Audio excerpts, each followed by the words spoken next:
Salut Clara. Ah, salut, tu es là. Alors aujourd'hui, nous allons embarquer dans la fascinante histoire de train. Nous allons voir comment il a évolué de la première locomotive à vapeur au grand train TGV. C'est parti. Oui Clara, le train a une histoire riche et captivante. Tout a commencé au début du 19e siècle. Imaginez un peu. En 1825, la première ligne de chemin de fer public, la Stockton et Darlington Railway, a ouvert. C'était une véritable révolution dans les transports. Exactement Clémence, c'est avec la locomotive de George Stephenson que tout a vraiment démarré. Elle pouvait transporter des marchandises et des passagers. Les gens n'avaient jamais voyagé aussi vite. Avant cela, il fallait souvent des jours, voire des semaines, pour parcourir de longues distances. D'ailleurs, cela rappelle la célèbre chanson The Midnight Train to Georgia, qui évoque le voyage en train comme un symbole d'espoir et de changement. Mais la locomotive à vapeur, c'était que le début. Au fil des années, le train a évolué grâce à de nombreuses innovations. L'introduction de l'électricité et du diesel a complètement transformé notre façon de voyager.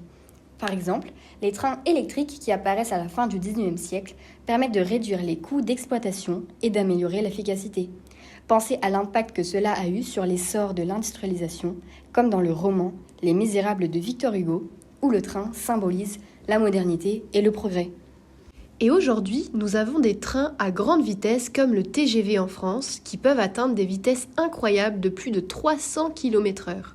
Ces trains sont non seulement rapides, mais aussi confortables et écologiques. D'ailleurs, cela me rappelle la série The Orient Express, où le train devient le cadre d'intrigues captivantes. Mais comment tout cela a-t-il été possible ? Quels sont les principes physiques derrière ces vitesses fulgurantes ? C'est ce que nous allons découvrir ensemble. Accrochez-vous bien, car nous allons faire un voyage à travers le temps et l'espace pour comprendre comment les trains ont changé notre monde, de l'époque des locomotives à vapeur jusqu'à la technologie moderne. Et qui sait, peut-être qu'à la fin vous aurez envie de prendre le train pour votre prochain voyage. Alors, prêt à monter à bord de notre aventure ferroviaire ? C'est parti! Saviez-vous que le train a révolutionné la façon de voyager ? Pour en parler, j'ai avec moi ici Jade, une passionnée des trains. Bonjour Jade. Bonjour Clara et Clémence, merci de m'accueillir. Bonjour Jade. Jade, j'ai une question pour toi. Qu'est-ce qui rend les trains si spéciaux ? Le train est à la fois rapide et écologique. Il peut transporter un grand nombre de passagers en même temps, donc ce qui réduit le nombre de voitures sur les routes et donc diminue la pollution. Cela me fait penser à l'importance du développement durable, souvent évoqué dans des films où l'on aborde les conséquences de nos choix de transport. Intéressant. Et comment fonctionne un train ? Les trains fonctionnent grâce à une locomotive qui tire les wagons. La plupart des trains modernes utilisent de l'électricité, ce qui les rend plus respectueux dans l'environnement. Les rails sur lesquels ils circulent sont aussi spécialement conçus pour supporter leur poids et leur vitesse. C'est fascinant de voir comment les trains ont inspiré des œuvres d'art comme l'art de la guerre de Sun Tzu, où la stratégie et le mouvement sont essentiels. Mais qu'en est-il de la sécurité ? Les trains sont-ils sûrs ? Absolument, les trains sont l'un des modes de transport les plus sûrs.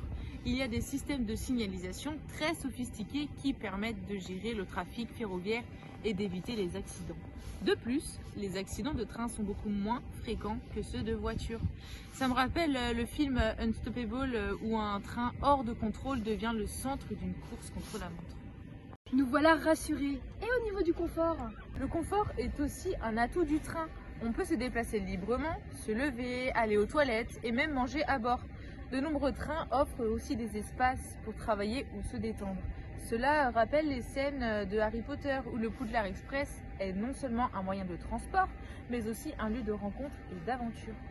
Vous n'auriez pas vu un crapaud ? Un garçon qui s'appelle Neville a perdu le sien. Non ? Oh ! Tu fais de la magie.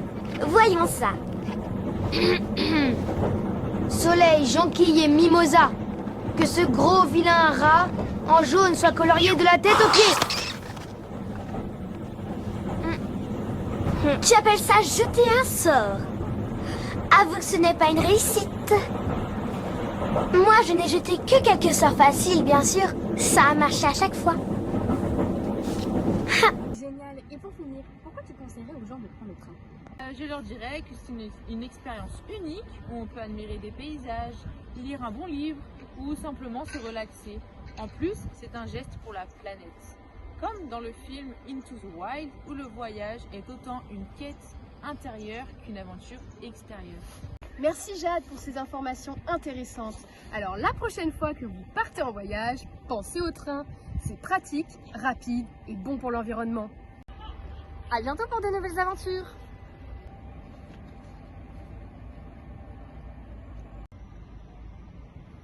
Bah, il est où notre train? Je sais pas.